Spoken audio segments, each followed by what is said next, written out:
Today we will start our new chapter, chemical coordination and integration.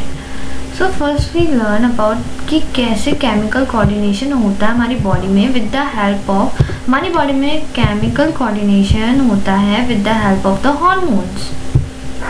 ठीक है, आप लोगों ने पहले ही पढ़ रखा है कि जो न्यूरल सिस्टम है वो point two point rapid coordination करवाता है, बहुत क्विक कोऑर्डिनेशन करवाता है among the organs and the organ system. तो जो न्यूरल कोऑर्डिनेशन है हमें पता है कि वो फास्ट तो है लेकिन वो कम समय के लिए होता है, शॉर्ट लिव्ड होता है. जो नर्व फाइबर है वो सभी पार्ट्स ऑफ द सेल्स तक नहीं पहुंच पाते हैं. वो जो सेलुलर फंक्शंस हैं उनको कंटिन्यूसली रेगुलेट करना बहुत ज़रूरी है. तो इसके लिए एक स्पेशल काइंड ऑफ कोऑर्डिनेशन हमें देखने को मिलती है जिसको कैरिड आउट परफॉर्म किया जाता है हार्मोन्स द्वारा. तो जो न्यूरल सिस्टम है वो और एंडोक्राइन सिस्टम एक साथ मिलकर कोऑर्डिनेट और रेगुलेट करते हैं, तब जाके हमारे जितने भी बॉडी के फिजियोलॉजिकल फंक्शंस हैं हमारी बॉडी में परफॉर्म होते हैं, वर्क होते हैं. पहला आता है हमारा endocrine gland and the hormones. Endocrine gland हम पता है कि ये डक्टलेस ग्लैंड होते हैं. एंडोक्राइन ग्लैंड्स के पास डक्ट नहीं होते हैं, इस वजह से हम इसको डक्टलेस ग्लैंड बोलते हैं. और इनकी जो सिक्रीशंस होती है वो हम हार्मोन्स बोलते हैं. और जो क्लासिकल डेफिनेशन है हार्मोन की, जो केमिकल्स प्रोड्यूस किए जाते हैं एंडोक्राइन द्वारा और रिलीज होते हैं ब्लड में, फिर उनको ट्रांसपोर्ट किया जाता है कहाँ पे, एक टारगेट ऑर्गन पे. और लेकिन अभी हमारे पास एक साइंटिफिक डेफिनेशन है हार्मोन की कि हार्मोन एक नॉन न्यूट्रिएंट केमिकल है जो एक्ट करता है कि इंटरसेलुलर मैसेंजर यानी बिटवीन द सेल्स. और ये बहुत कम ट्रेस अमाउंट यानी 10⁻⁹ के अमाउंट में ये रिलीज किया जाता है और ये बहुत कम क्वांटिटी होती है. तो एक न्यू डेफिनेशन कवर करते हैं जहाँ पे बहुत सारे नंबर ऑफ मॉलिक्यूल जिसके अंदर हमारे हार्मोन्स भी आते हैं वो सिक्रीट किए जाते हैं एक ऑर्गेनाइज्ड एंडोक्राइन ग्लैंड द्वारा. इनवर्टिब्रेट्स हमें पता है कि हमसे लोअर है तो ये बहुत सिंपल एंडोक्राइन सिस्टम पोजेस करते हैं और उसके अंदर कुछ ही हार्मोन्स होते हैं. वहीं पे लार्ज नंबर ऑफ केमिकल्स जो हार्मोन्स की तरह एक्ट करते हैं और एक कोऑर्डिनेशन प्रोवाइड करते हैं बॉडी के अंदर. तो ह्यूमन में जो एंडोक्राइन सिस्टम है वो दे रखा है एनसीईआरटी ने. तो ह्यूमन एंडोक्राइन सिस्टम ये बहुत इम्पोर्टेंट है. ये पूरा डायग्राम ह्यूमन एंडोक्राइन सिस्टम, जो एंडोक्राइन ग्लैंड्स है या जो हार्मोन्स है यूज होते हैं कहाँ पे, या तो डिफ्यूज टिश्यू सेल्स में जो अलग अलग पार्ट्स ऑफ द बॉडी में प्रेजेंट होते हैं जो एक साथ मिलकर एक एंडोक्राइन सिस्टम बनाते हैं. जैसे कि हमारा पिट्यूटरी हमारा हेड मिक्सोक्राइन है क्योंकि जो पिट्यूटरी है वो एक डक्टलेस और दोनों मतलब ये एक एंडोक्राइन ग्लैंड भी है और एक्सोक्राइन ग्लैंड भी है. इस वजह से हम इसको बोलते हैं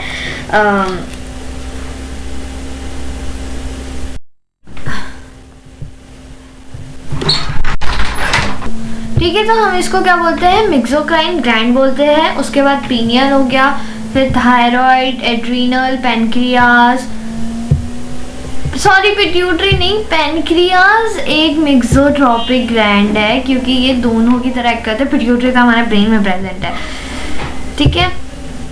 तो उसके बाद हमारा थाइमस, गोनैड्स, देखो टेस्टिस इन मेल्स और ओवरी इन फीमेल्स, दोनों को मिला के हम लोग गोनैड्स बोलते हैं. तो ये सब क्या है, वेल ऑर्गेनाइज्ड है हमारी एंडोक्राइन बॉडीज हमारी बॉडी के अंदर.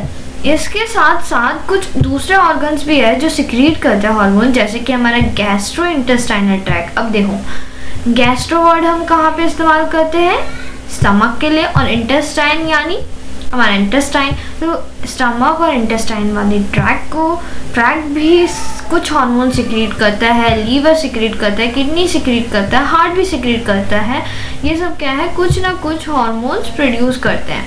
तो इनके स्ट्रक्चर और फंक्शंस के बारे में हम लोग ब्रीफ में पढ़ेंगे, इन सभी एंडोक्राइन ग्लैंड्स के बारे में जो हमारी बॉडी के अंदर प्रेजेंट है. सबसे पहला आता है हमारा हाइपोथैलेमस। अब हमें पता है कि हाइपोथैलेमस हमारा क्या है, मास्टर ऑफ मास्टर ग्लैंड। क्यों? क्योंकि ये किसको मैसेज पहुंचाता है, पिट्यूटरी का, और पिट्यूटरी क्या है, हमारा मास्टर ग्लैंड। तो अब हमें सबसे पहले याद रखना है कि हाइपोथैलेमस प्रेजेंट कहाँ है।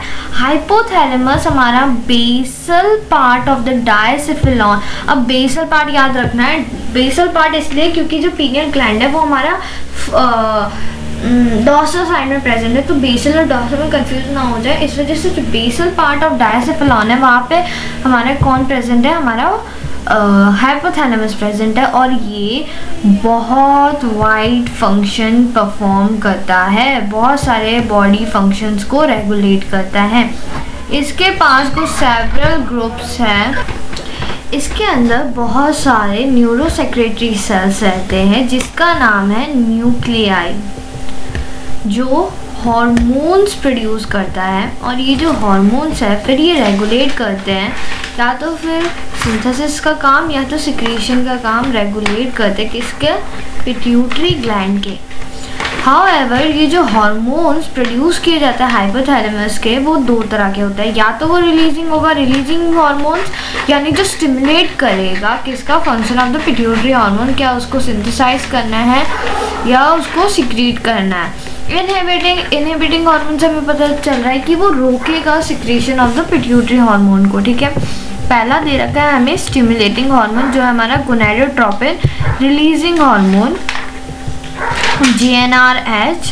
ये क्या करता है, ये पिट्यूटरी को स्टिमुलेट करता है ताकि वो सिंथेसाइज कर सके और रिलीज करे गोनाडोट्रोपिन को।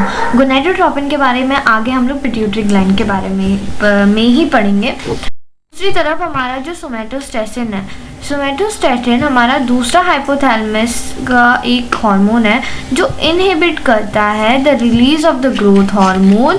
कहाँ से, पिट्यूटरी ग्लैंड से। ये जो हार्मोन्स है ये ओरिजिन कहाँ से हुए हैं, हाइपोथैलेमिक न्यूरॉन से हुए हैं, फिर ये कहाँ पे पास हो जाते हैं, एक्सॉन से पास होके फिर इनको रिलीज किया जाता है नर्व एंडिंग में। ये जो हार्मोन्स है ये पिट्यूटरी ग्लैंड तक पहुँचते हैं through a portal circulatory system. Portal circulatory system को हम लोग बोलते हैं कि ये capillary, one capillary to another capillary का एक कनेक्शन होता है जो रेगुलेट करता है किसका फंक्शन, इंटीरियर पिट्यूटरी का। इंटीरियर पिट्यूटरी बहुत इंपॉर्टेंट है, और जो पोस्टीरियर पिट्यूटरी है वो डायरेक्ट न्यूरल रेगुलेशन के अंडर रहती है हाइपोथैलेमस के। अब आ जाते हैं हमारे नेक, ये देखो यहाँ पे हमें पता चल रहा है, ये देखो ये हाइपोथैलेमस है, ये न्यूरॉन्स है। अब ये हमारा इंटीरियर पिट्यूटरी क्या है, न्यूरॉन, फिर यहाँ पे कैपिलरी, तो ये क्या है, पोर्टल सर्कुलेटरी सिस्टम है। वहीं पे ये जो पोस्टीरियर ये डायरेक्टली एक्सोनली न्यूरॉन से क्या है, कनेक्टेड है, लेकिन दोनों का ओरिजिन कहाँ से हो रहा है, हाइपोथैलेमिक न्यूरॉन से ही हो रहा है। पिट्यूटरी ग्लैंड हमारे बोनी, ये भी बहुत इंपॉर्टेंट है कि बोनी कैविटी जिसका नाम है सेला टर्सिका, ये अटैच रहता है हाइपोथैलेमस से एक स्टॉक के द्वारा। ये एनाटॉमिकली यानी अंदर से इसको दो पार्ट्स में डिवाइड किया गया है, एडिनो हाइपोफिसिस और neuro hypophysis. Adeno hypophysis further two parts में डिवाइडेड है, पहला तो है पार्स डिस्टैलिस और पार्स इंटरमीडिया। पार्स डिस्टैलिस और पार्स इंटरमीडिया में कोई इतना खासा गैप नहीं है, ये ऑलमोस्ट एक दूसरे के साथ अटैच है। जो पार्स डिस्टैलिस है वो पिट्यूटरी का रीजन है जिसको हम लोग इंटीरियर पिट्यूटरी बोलते हैं, क्योंकि जो मेन जो जितने भी हार्मोन्स है वो सारे के सारे एडिनो हाइपोफिसिस के पार्स डिस्टैलिस के द्वारा ही सिक्रीट किए जाते हैं। पहला तो है हमारा ग्रोथ हार्मोन, या हम बोल सकते हैं somatostatin, prolactin, thyroid stimulating hormone, adeno corticotropic hormone, luteinising hormone, और एक FSH जो है हमारा follicle stimulating hormone. Parse intermedia भी हमारा एडिनो हाइपोफिसिस का पार्ट है जो सिक्रीट करता है सिर्फ एक ऑर्गन जिसका नाम है melanocyte stimulating hormone. However humans में जो पार्स इंटरमीडिया है वो ऑलमोस्ट मर्ज है पार्स डिस्टैलिस के साथ। न्यूरो हाइपोफिसिस को हम लोग पार्स नर्वोसा बोलते हैं। नर्वोसा क्योंकि डायरेक्ट नर्वस सिस्टम से मतलब न्यूरॉन से कनेक्टेड है, इस वजह से हम इसको बोलते हैं पोस्टीरियर पिट्यूटरी। ये 2 हार्मोन्स को स्टोर करता है और रिलीज कर। अब देखो ये जो ऑक्सीटोसिन है और जो वैसोप्रेसिन है, ये हालांकि तो किसके है, ये हाइपोथैलेमस के हॉर्मोन्स है, लेकिन इसको स्टोर और रिलीज किया जाता है पिट्यूटरी के ग्लैंड के पिट्यूटरी के द्वारा। जो एक्चुअली ये देखो जो एक्चुअली में सिंथेसाइज का होता है हाइपोथैलेमस में, फिर इसको ट्रांसपोर्ट किया जाता है axonally to the neurohypophysis which is the pars nervosa. अब देखो अब इसके फंक्शन दे रहे एक एक करके। पहले तो हम पास डिस्चार्ज का ग्रोथ हार्मोन। जब ग्रोथ हार्मोन ज़्यादा अमाउंट में निकल जाए तो एबनॉर्मल ग्रोथ देखने मिलती है, जिससे हमें गाइगेंटिज्म यानी लंबी हाइट होना। अगर ग्रोथ हार्मोन कम रिलीज होगा तो क्या होगा, ड्वार्फिज्म। अब देखो जब एक्सेस सिक्रीशन हो जाएगा ग्रोथ ऑफ द हार्मोन, जब एक्सेस सिक्रीशन हो जाता है ग्रोथ का एडल्ट्स में, स्पेशली जो मिडिल एज होती है उसमें, तो ये सीवियर डिसफिगरमेंट हो जाता है। मतलब कोई पार्ट ज़्यादा बड़ा हो रहा है, ठीक है। ये ज़्यादातर फेस में देखने को मिलता है और इसको हम लोग बोलते हैं एक्रोमेगाली। इससे सीरियस कॉम्प्लिकेशन भी हो सकते हैं या प्री मैच्योर डेथ हो सकती है अगर इसको चेक ना किया जाए। ये जो डिसीज़ होती है ये हार्ट बहुत मुश्किल से पता कर पाते हैं अर्ली स्टेजेस पे, और इसको ये अनडिटेक्ट रह जाती है मैनी ईयर्स के लिए, क्योंकि ये क्या है हम लोग इसको एक्सटर्नली ही देख सकते हैं। तो जब तक कोई चेंज हमें एक्सटर्नल फीचर्स में नहीं देखने मिलता है तब तक हम इसका पता नहीं लगा सकते हैं। फिर आ जाता है हमारा प्रोलैक्टिन क्या करता है, मेमरी ग्लैंड की ग्रोथ करवाता है और मिल्क प्रोडक्शन करवाता है ड्यूरिंग द प्रेगनेंसी, मतलब आफ्टर द बर्थ। जो थायराइड, फिर आता है TSH क्या है, थायराइड स्टिमुलेटिंग हार्मोन। ये क्या करता है, ये सिंथेसाइज और सिक्रीशन करवाता है थायराइड हार्मोन का। कहाँ से, थायराइड ग्लैंड से। जो कॉर्टिकोट्रॉपिक हार्मोन है, ये क्या करता है, ये स्टिमुलेट करता है सिंथेसिस और सिक्रीशन करवाता है स्टीरॉयड हार्मोन को, जिसका नाम है हमारा ग्लूकोकॉर्टिकॉइड। कहाँ से, एड्रीनल कॉर्टेक्स से। अब देखो ये यहाँ से आ जाता है हमारा बहुत कंफ्यूजिंग पार्ट। अब देखो LH और FSH ल्यूटिनाइजिंग हार्मोन और फॉलिकल स्टिमुलेटिंग हार्मोन दोनों मिलकर गोनाइडल एक्टिविटीज़ को वो करते हैं, स्टिमुलेट करते हैं, जिसको हम लोग एक साथ बोलते हैं गोनाइडोट्रोपिन। मेल्स में जो ल्यूटिनाइजिंग हार्मोन है वो स्टिमुलेट करता है, जो हार्मोन वो सिंथेसाइज और सिक्रीट करता है उसको हम बोलते हैं एंड्रोजन। कहाँ से, टेस्टिस से। कहाँ पे होगा, मेल में। मेल्स में फिर FSH फॉलिकल स्टिमुलेटिंग हार्मोन और एंड्रोजन फिर रेगुलेट करते हैं स्पर्मेटोजेनेसिस।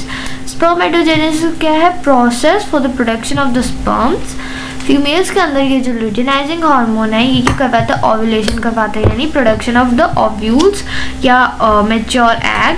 कहाँ से, फुल्ली मैच्योर फॉलिकल, जिसको हम ग्रेफियन फॉलिकल कुछ नहीं है, एक फुल्ली फिल्ड कैविटी है, फ्लूइड फिल्ड कैविटी है, जिसके अंदर ओव्यूल्स भरे रहते हैं, ठीक है।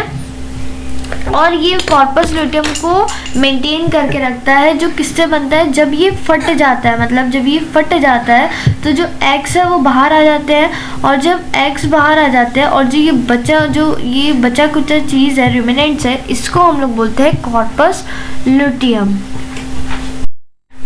ओव्यूलेशन के बाद जो FSH है वो ग्रोथ करवाता है और डेवलपमेंट करवाता है ओवेरियन फॉलिकल्स के, ठीक है, फीमेल्स में।